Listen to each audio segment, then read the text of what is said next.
good. They're the people we want to leave. I guess like, Chemical Brothers or Basement Jaxx, where, it's DJ music, but it's also a band. Right. It becomes a challenge because the club experience is different from the live show experience.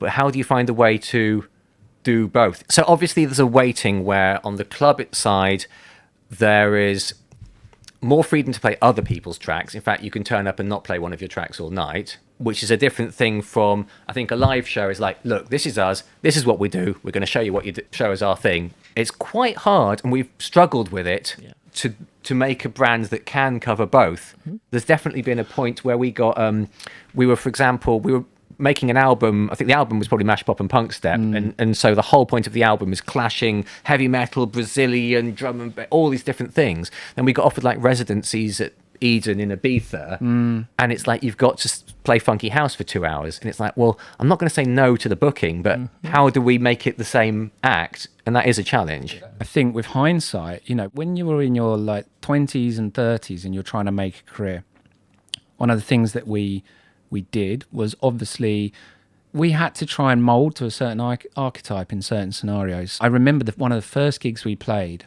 the crowd were there. We started and half the crowd left. Yeah.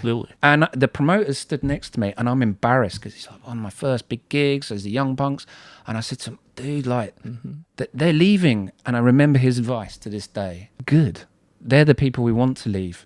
Oh, yeah. I need the people who stay, I want here because I'm trying to build a party. I'm trying to build a brand and an experience. So I'd rather all of those people leave, and I'd rather the people that stayed, they found other friends who were like them and bought them next time. To just do your own thing and be you is more valid than ever, because there's so many people doing the same thing. What people want is to see something that they haven't seen before. Just be true to yourself.